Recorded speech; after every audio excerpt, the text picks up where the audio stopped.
Ça montre une autre image qu'on ne connaît pas ici de ces pays-là, de ce peuple-là, du peuple arabe. On montre que des femmes voilées. Moi, je ne vois que des femmes voilées. À chaque fois qu'on parle de musulmanes, de pays de musulmans, on nous montre des femmes voilées. Mais voyons donc, c'est une minorité pour moi, des femmes voilées. La majorité des femmes maintenant ne sont pas voilées. Dans mon pays, c'est interdit le voile. Il faut montrer d'autres femmes qui sont libres, qui travaillent, qui sont avant-gardistes et qui sont féministes. Et il y en a plein dans les pays arabes.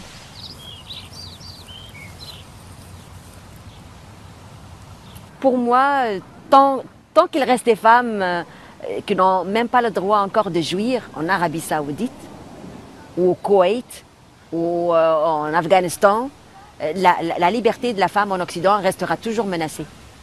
On ne discute pas, madame. Ici, il n'y a pas d'accommodement. Soyez raisonnables, mesdames. Vous êtes très chanceuse d'avoir un siège. Il y a des femmes qui voyagent dans la soute à bagages. Allez, toutes les femmes en tchador, vous les trouverez en dessous de vos sièges. Et on ne bouge plus, on parle plus, on rit plus. Vous avez le droit de dormir ou de vomir. Mais avant de le faire, il faut demander une autorisation écrite de vos maris. Le commandement raisonnable au Québec, c'est donc l'intégration des immigrants. Comment les immigrants doivent s'intégrer dans la société québécoise? Est-ce qu'ils doivent abandonner leurs valeurs? Mais il y a l'inverse aussi. Est-ce que, en tant que Québécois, on doit respecter les valeurs d'immigrants? Toi, comment tu t'insères dans ce débat-là? Écoute, pour moi, si on accepte, du moment où on accepte, où on choisit de vivre dans un pays, alors il faut s'adapter aux valeurs ou aux règles de ce pays-là. Sinon, on choisit un autre pays, c'est-à-dire celui qui veut, par exemple, qui ne peut pas, qui est incapable de ne pas prier ses 5 prières par jour dans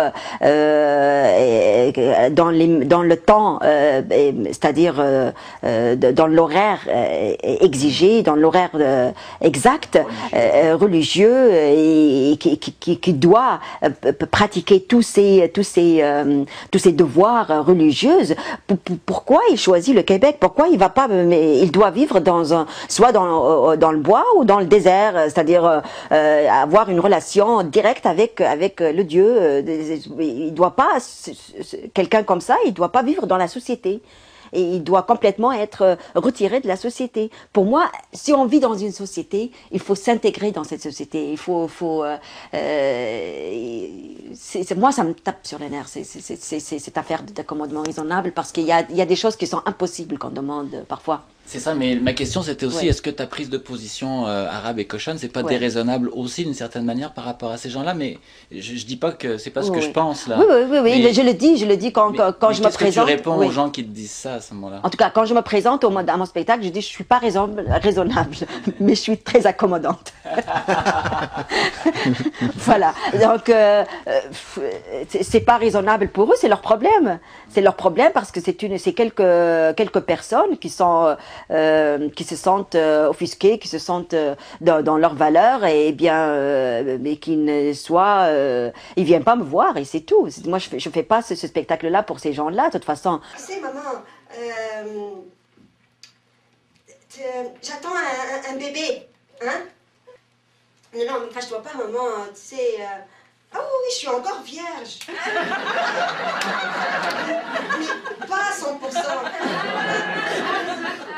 C'est parce que, maman, il n'y a plus de vierge ici, tu sais. À 100%, il n'y a plus. Non, même pas à 50%. Donc, l'idée m'est venue un soir, comme ça, arabe et cochonne. J'ai dit, c'est ça qu'il faut faire. Mais je m'attendais pas à ce que ça fait sous cette école-là, franchement. Arabe ou musulmane au départ? Au début, bon, c'est sûr que le titre que j'ai fait au début, c'était musulmane et cochonne, parce que je suis allée à l'extrême, je suis allée au bout des choses. Quand je l'ai présenté, le projet au festival arabe, ils ont trouvé que c'est trop provoquant. Et ils m'ont proposé, en tout cas, de faire arabe et cochonne. Je dis de toute façon, les gens ici ne font pas la différence vraiment entre les arabes et les musulmans, on mélange les deux. Donc c'est pareil, ça va être pareil, arabe ou musulmane, évitant qu'on brûle les